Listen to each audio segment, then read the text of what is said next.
நடிகர் விஜய் அவர்கள் ஒரு இலுமினாட்டி.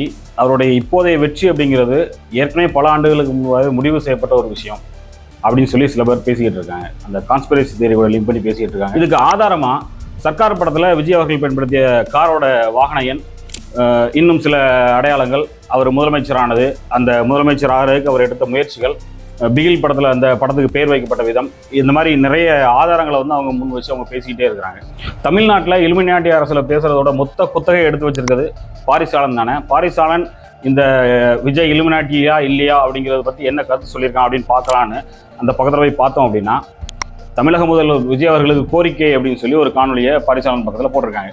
எப்பவும் கையில் ஒரு லென்ஸை தூக்கிட்டு எல்லா விஷயங்களும் இன்ச்சு பை இன்ச்சு ஆராய்ந்து இவங்கெல்லாம் இலுமினாட்டிகள், இந்த நபர்களுடைய செயல்பாடுகள் எல்லாம் இலுமினாட்டிகளுடைய செயல்பாடுகள், அவங்க சொல்லி இதை தான் பண்ணுறாங்க அப்படின்னு சொல்லி தொடர்ச்சியாக 10 வருஷமாக தமிழ்நாடு களத்தில் இலுமினாட்டிகளை பற்றி அதிகமாக பேசியிருக்கக்கூடிய பாரிசாலன் இந்த விஜய் அவர்களுடைய விவகாரத்தில் அவர் ஒரு இலுமினாட்டி இல்லை அப்படிங்கிற மாதிரி தன்னுடைய கருத்துக்களை எல்லாம் சொல்லிக்கிட்டு இருக்கிறது ஏன் அப்படின்னு ஒரு கேள்வி நமக்குள்ளே வந்துச்சு. இது இப்படியே இருக்கட்டும்.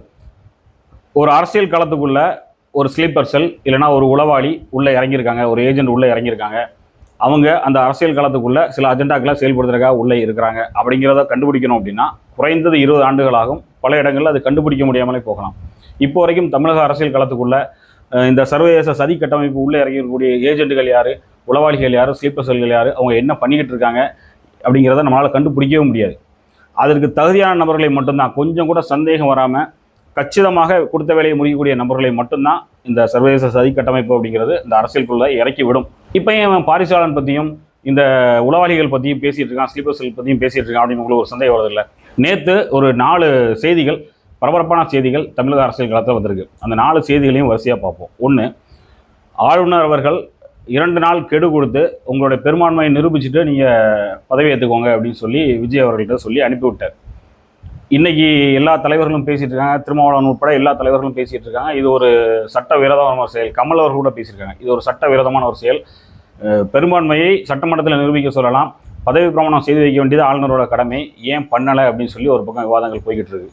இந்த கெடுவை கொடுத்த கையோட ஒரு சுற்றுப்பயணத்தை திட்டமிட்டிருந்த ஆளுநர் இன்னைக்கு எடப்பாடி அவர்கள் வந்து ஆளுநரை சந்திக்க திட்டமிட்டு இருக்கிறதுனால அந்த சுற்றுப்பயண திட்டத்தை ரத்து பண்ணியிருக்காரு அப்படிங்கிறது இதோட சேர்ந்து வரக்கூடிய ஒரு தகவலாக இருக்குது. இப்போ நமக்கு புரிஞ்சிருக்கும், டெல்லி உள்ளே இறங்கி விளையாட ஆரம்பிச்சாச்சு. அமித்ஷா அவர்கள் நேரடியாக மேற்கு வங்க அரசியலை கையாளுறதுக்கு வேற ஒரு டீமை இப்போதைக்கு ஹையர் பண்ணி வச்சுட்டு தமிழ்நாட்டை ஃபோக்கஸ் பண்ண ஆரம்பிச்சிட்டாரு, தமிழ்நாட்டு அரசியலை அவர் கையில் எடுக்க ஆரம்பிச்சிட்டாரு, அவரோட விளையாட்ட ஆரம்பிச்சிட்டாரு அப்படிங்கிறது நமக்கு புரிய ஆரம்பிச்சிருக்கும். இப்போ அப்படியே 2017 அரசியல் தமிழ்நாட்டுக்குள்ளே மறுபடியும் ரிப்பீட் ஆகிறதுக்கு தயாராகிட்டு இருக்கு. நேற்று வந்த செய்தியில் முதல் முக்கியமான செய்தி இதுதான். அதன் அடிப்படையில் இன்றைக்கி விஜய் அவர்கள் முதலமைச்சராக பதவி ஏற்கவில்லை. 2வது செய்தி, விஜய் அவர்கள் மேலே புலி படத்தில் வருமான வரி ஏய்ப்பு செய்து தொடர்பாக வழக்கு பதிவு பண்ணணும் அப்படிங்கிற ஒரு மனு தொடர்பான விசாரணையை உயர்நீதிமன்றம் பட்டியலிட்டிருக்கு. அந்த மனு மேலே விசாரணை ஆரம்பிக்க போகிறாங்க. 3வது செய்தி, முன்னாள் தமிழக முதலமைச்சர் திரு மு க ஸ்டாலின் அவர்கள் திமுக தவேக ஆட்சி அமைக்கிறதுக்கு எந்த இடையூறுமே விளைவிக்காது, நாங்கள் வந்து ஜனநாயகத்தன்மையோட கண்ணியத்தோட கடந்து போகிறோம் அப்படின்னு சொல்லி ஒரு ஸ்டேட்மெண்ட்டை கொடுத்துருக்காரு பத்திரிகைகளில். இதை நம்ப தந்ததா இல்லையா அப்படிங்கிறது 2வது விஷயம். அவர் இந்த நேரத்தில் இப்படி ஒரு அறிவிப்பை வெளியிட்டது அப்படிங்க, ஏன்னா எப்போவுமே ஃபைட் பண்ணியே பழக்கப்பட்ட திமுக, எப்போவுமே சட்ட போராட்டம் நடத்தியே பழக்கப்பட்ட திமுக, நாங்கள் வந்து இப்போ எந்த இடையூறும் பண்ண மாட்டோம் அப்படின்னு சொல்கிறது ஒரு $1 பில்லியன் கொஸ்டின் நமக்குள்ளே எழுப்பியிருக்கு. 4வது மிக முக்கியமான செய்தி, நேற்று இரவு பரபரப்பாக வந்த செய்தி, திமுகவும் அதிமுகவும் இணைந்து தங்களுடைய பெரும்பான்மையை நிரூபித்து அவங்க வந்து ஆட்சி அமைக்க போகிறாங்க அப்படின்னு வெளியான ஒரு செய்தி. நேற்று நடந்த பரபரப்பின் முதல் 3 செய்திகளுடைய இறுதி செய்தியாக தான் இந்த 4வது செய்தி வந்திருக்கு. நேற்று இரவு தமிழக அரசியலில் என்ன பரபரப்பு நடக்கும்போது அப்படின்னு சொல்லி ஒரு பரபரப்பாக இருந்துச்சு. சமூக வலைதளங்கள் நிறைய பேர் இன்று இரவு ஒரு முக்கியமான செய்தி தமிழ்நாட்டுக்கு காத்துட்டு இருக்கு அப்படிங்கிற மாதிரி பரபரப்பான செய்திகள்லாம் போட்டுட்டு இருந்தாங்க. இந்த விஷயத்தை நம்ம ஏற்கனவே சொல்லியிருந்தோம். 3 வாய்ப்புகள் தான் தமிழ்நாட்டுக்கு இருக்குது. 1, விஜய் அவர்கள் சின்ன சின்ன கட்சிகளை சேர்த்து தற்காலிகமாக ஒரு ஆட்சி அமைக்கிறது, அது ரொம்ப நாள் நீடிக்காது. 2வது, திமுகவும் அதிமுகவும் இணைந்து அமித்ஷா அவர்களை வந்து தமிழ்நாட்டை ஆள விடுவது, அது நீண்ட காலம் நிலைக்கக்கூடிய ஒரு ஆட்சி. 3வது, மறுதேர்தல் அப்படின்னு. விஜய் அவர்கள் முழுக்க எதிர்பார்த்துட்டு இருக்கு மறுதேர்தலை தான். ஏன்னா இந்த சூழலில் மறுதேர்தல் நடந்தால் விஜய் அவர்கள் காங்கிரஸ் கூட்டணி, இன்னும் சில பேர் கூட்டணிக்கு வந்தாங்க அப்படின்னா 200 தொகுதிக்கு மேலே வெல்வதற்கான வாய்ப்பு இருக்குது. அது விஜய் அவர்களுக்கு தெரியும், எல்லாருக்குமே தெரியும். அதற்கான சந்தர்ப்பத்தை அவர் உருவாக்க ட்ரை பண்ணிக்கிட்டு இருக்காரு. இப்போ விஜய் அவர்கள் இன்னைக்கு ஒரு அறிவிப்பு கொடுத்துருக்காரு, தவேக சார்பாக நாங்கள் வழக்கு போட போகிறோம், எங்களை ஆட்சி அமைக்க அனுமதிக்கணும், எங்களுக்கு பதவி பிரமாணம் ஆளுநர் செய்து வைக்கணும், அதற்கு உத்தரவிடணும் அப்படின்னு சொல்லி உச்சநீதிமன்றத்தை நாட போகிறதா இன்னைக்கு தவேக தரப்புலேருந்து ஒரு அறிவிப்பு வந்திருக்கு.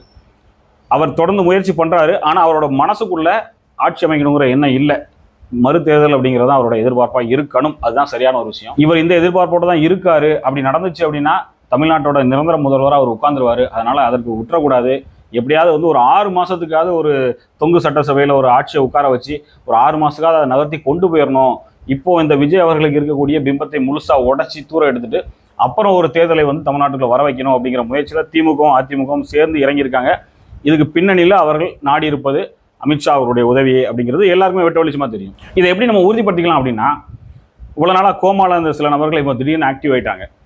பார்த்தீங்களா, விஜய் அவர்கள் இனப்படுகொலை செய்த காங்கிரஸ் கூட கூட்டணி வச்சுட்டாங்க, விஜய் அவர்களை ஒழிப்பது தான் தமிழர்களின் முதல் கடமை அப்படிங்கிற ஒரு அந்த பழைய கீரல் விழுந்த ரெக்கார்டை தூக்கிட்டு மறுபடியும் களத்துக்குள்ளே இறங்கிட்டாங்க. ஏன் திடீர்னு இந்த விஷயம் சைலண்ட் ஆகுது, திடீர்னு இது பேசப்படுது. சமூக வலைதளங்கள்லாம் அந்த இன அழிப்பு தொடர்பான காணொலிகள் நிறைய இப்போ பரவ ஆரம்பிச்சாச்சு. பார்த்தீங்களா, எங்கள் குலத்தை அளித்தவர்கள், எங்கள் இனத்தை அளித்தவர்கள், இவர்கள் கூட விஜய் கை கோர்த்திருக்காரு அப்படிங்கிற விஷயம் பரவலாக பேசப்பட்டிருக்கு. இதற்கிடையில் இலங்கையில் இருக்கக்கூடிய, ஈழத்தில் இருக்கக்கூடிய நபர்கள் விஜய் அவர்களுடைய அரசியல் வருகையை, வெற்றியை கொண்டாடிட்டு இருக்காங்க அப்படிங்கிறதும் இன்னொரு கூடுதல் தகவலாக நமக்கு இருக்குது. இப்போ நான் முதல்ல அந்த காணொலியோட ஆரம்பத்தில் சொன்னேன் இல்லையா, நிறைய ஸ்லீப்பர் செல்ஸ் இருப்பாங்க. அவங்க யாருன்னு நம்ம அடையாளம் கண்டுபிடிக்கிறதே கஷ்டம். அவங்க என்ன அஜெண்டாவோட உள்ளே இருக்காங்க அப்படிங்கிறதே கஷ்டம் அப்படிங்கிறது. அதுக்கும் இப்போ இந்த மறுபடி காங்கிரஸ் ஒரு இனப்படுகொலை பங்காளி, காங்கிரஸ் கூட வந்து விஜய் அவர்கள் கூட்டணி வச்சிருக்கிறது தமிழ் இனத்திற்கு விஜய் அவர்கள் செய்யும் பெரிய துரோகம் அப்படின்னு ஒரு நேரேஷன் ஆரம்பிக்கிறாங்கல்ல மறுபடி. இது முன்னால் இருந்துச்சு. எதுக்காக அந்த நேரேஷன் பயன்படுத்தப்பட்டது அப்படிங்கிறத நம்ம பார்க்கணும். இவர்கள் பேசிய இந்த விஷயம், திமுகவும் காங்கிரஸும் இனப்படுகொலையாளிகள், அதோட பங்காளிகள், இவங்களை வந்து நம்ம அரசியல் வந்து அப்புறப்படுத்துறது தான் தமிழோட முதல் கடமை அப்படின்னு பேசப்பட்டது முழுக்க யாருக்கு பலனை கொடுத்துருக்கு அப்படின்னு பார்த்தோம் அப்படின்னா பிஜேபிக்கு மட்டும்தான். பிஜேபியோட வெற்றிக்கும் பிஜேபி மீது ஒரு நல்ல பிம்பத்தை உருவாக்குவதற்கு மட்டும்தான் அந்த வாதம் பயன்பட்டிருக்கே தவிர, அந்த வாதத்தால், இந்த பரப்புரையால் வேறு யாருக்கும் எந்த பலனும் இல்லை. குறிப்பாக தமிழர்களுக்கும் ஈழத்தமிழர்களும் எந்த பலனுமே இதுவரை நடந்ததே கிடையாது. இதை முதல்ல நம்ம புரிஞ்சுக்கணும். இவர்கள் பேசக்கூடிய இந்த இனப்படுகொலையாளிகள், இவர்கள் ஒழிக்கப்பட வேண்டும் அப்படிங்கிற இந்த பிரச்சாரம் தமிழ்நாட்டு தமிழர்களுக்கோ ஈழத்தமிழர்களுக்கோ எந்த வகையிலும் இதுவரையும் பயன்படுத்ததில்லை, இப்போ பயன்பட போகிறதில்லை, இனியும் பயன்படாது அப்படிங்கிறத முதல்ல நம்ம மனசில் ஏற்றிக்கணும். அப்போ ஏன் இந்த விஷயம் பேசப்படுது? மறுபடியும் காங்கிரஸோட சேர்த்து, இதுவரைக்கும் உங்கள் காங்கிரஸோட சேர்த்து திமுக வீழ்த்துறதுக்கு அதை பயன்படுத்துகிறாங்க. இப்போ காங்கிரஸோட சேர்த்து தவேகாவை வீழ்த்துவதற்கு அவங்க அதை பயன்படுத்த போகிறாங்க. சரி, இப்போ காங்கிரஸ் இனப்படுகொலையாளியா, நம்ம அதை எதிர்த்து தான் ஆகணுமா அப்படிங்கிற கேள்வி அடுத்து நம்மகிட்ட வந்து நிற்கும்.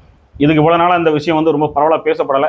எல்லாருமே ஆமாம், இனப்படுகொலையாளி தான், அவங்க இனப்படுகொலையின் பங்காளிகள் தான், அதனால் காங்கிரஸ் வந்து நம்மளுடைய வாழ்நாள் முழுவதும் நம்ம எதிரி தான் அப்படிங்கிற மாதிரியான விஷயத்தை நம்ம ஏற்றுக்கிட்டு அப்படியே கடந்து போயிட்டோம். ஆனால் இந்த நேரத்தில் நம்ம அது சீராய்வு செய்ய வேண்டிய இடத்துல இருக்கிறோம். இப்போ 2009 காங்கிரஸ் அந்த இனப்படுகொலை நடக்கும்போது ஆட்சி அதிகாரத்தில் இருந்துச்சு. அவங்க அந்த இனப்படுகொலைக்கு உதவினாங்க, அதில் மாற்று கருத்து இல்லை. அவங்க இனப்படுகொலையில் பங்காளியாக இருந்தாங்க அந்த காலகட்டத்தில், அதுலேயும் மாற்று கருத்து இல்லை.